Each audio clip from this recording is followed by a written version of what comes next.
The year is 2029. The place, Boca Chica, Texas.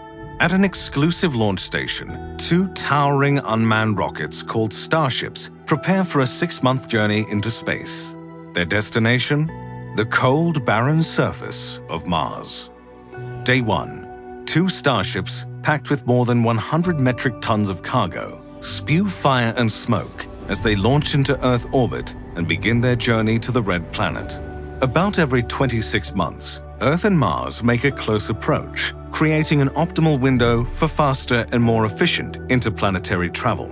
For months, the Starships soar through the blackness of space, chasing Mars as it orbits around the Sun. Day 200.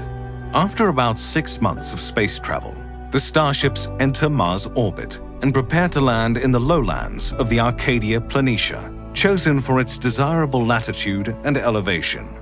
Throughout this dusty region, ridges and grooves suggest an abundance of underground water ice, shallow enough for human extraction. Around these icy deposits, the two Starships sink their landing gear into Martian soil, forming the foundation of the first human settlement. Day 800. At a small Martian base, robotic payloads run experiments, test critical technologies, and develop infrastructure in preparation for the arrival of human settlers. Meanwhile, the first crewed Starships get ready to launch from the spaceport in Boca Chica.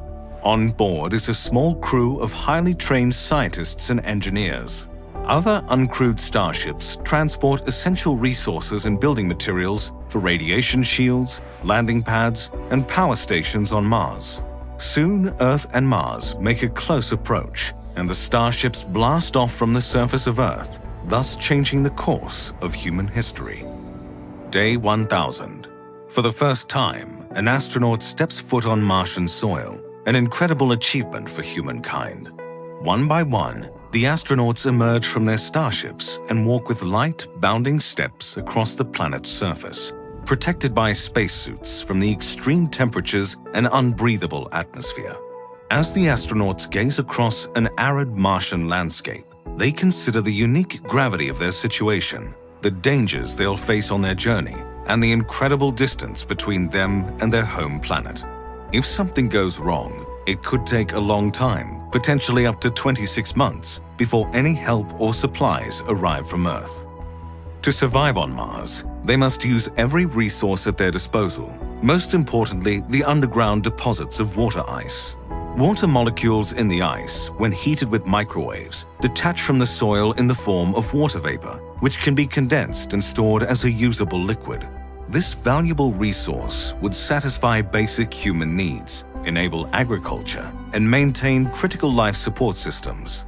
Hydrogen and oxygen molecules, split apart by electricity, can also function as propellant for rockets launching from the Martian surface.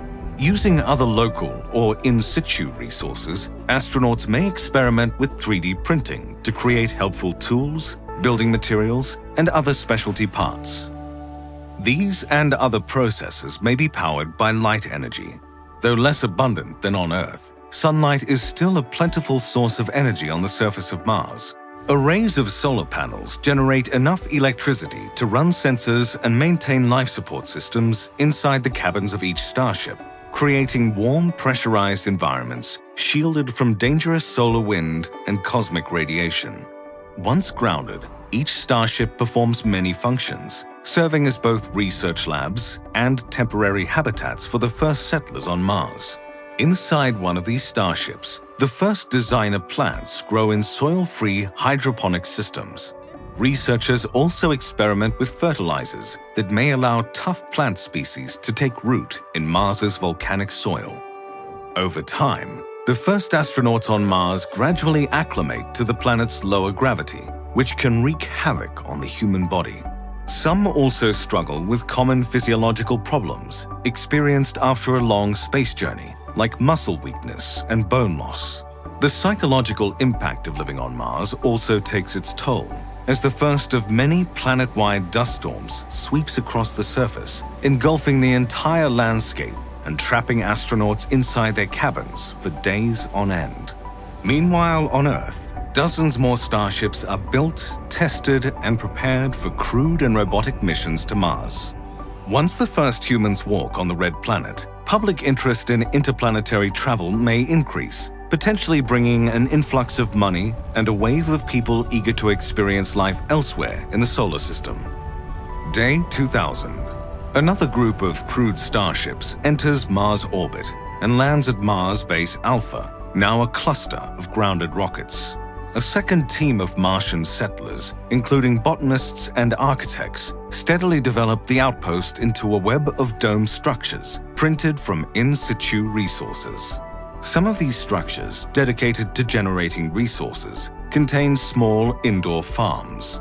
Harsh cosmic radiation could inhibit the growth of plants on the surface, so researchers also experiment with underground farming techniques to generate food more reliably.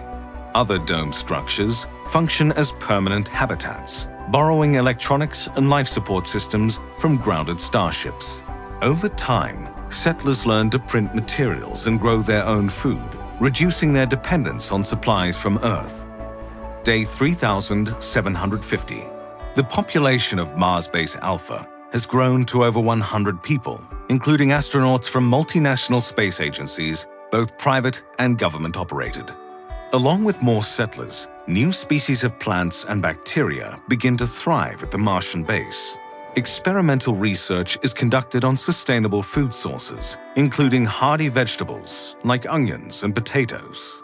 Although in its early stages, researchers also experiment with raising fish inside aquaponic greenhouses, which recycle water and waste to fertilize crops. About a decade after its creation, Mars Base Alpha approaches near self-sufficiency for basic necessities like food, water, and power. Day 5000. Mars Base Alpha has expanded into a town-sized network of interconnected domes, large and small. Hospitals and entertainment facilities emerge in addition to more spacious residential structures. Advances in technology and the development of infrastructure make life more comfortable on Mars. Some settlers, well adjusted to the Martian environment, choose to stay on the Red Planet indefinitely. The colony welcomes its 1,000th resident, with new settlers scheduled to arrive every 26 months.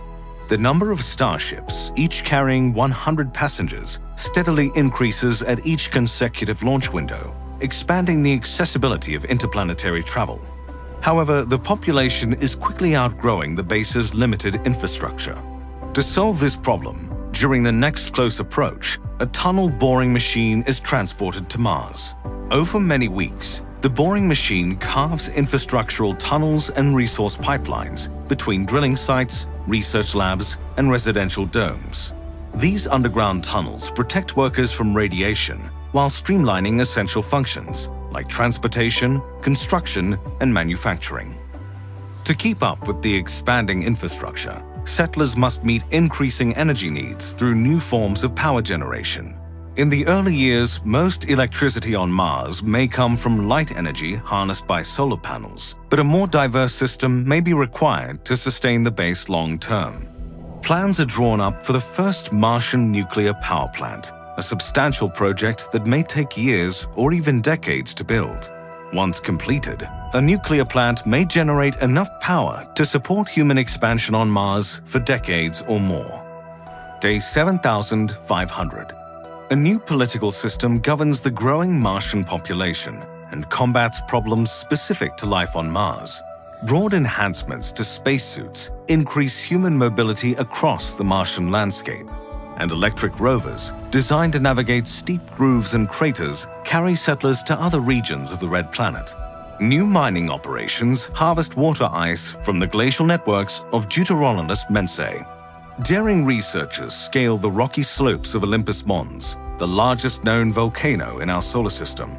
Below ground, an expanding system of tunnels quickly transports citizens between habitats, farms, and distant outposts, making the Red Planet more connected and accessible than ever. Day 10,000. Nearly 3 decades have passed since the first 12 astronauts set foot on Martian soil. Mars Base Alpha, formerly renamed Mars City, has since become self-sufficient for most essential goods. Water is steadily harvested from underground ice and converted into usable liquid. Solar arrays, wind farms, and nuclear plants generate power for hundreds of diverse structures. Most building materials are reliably generated from in-situ resources, helping this unique settlement evolve into a largely autonomous civilization.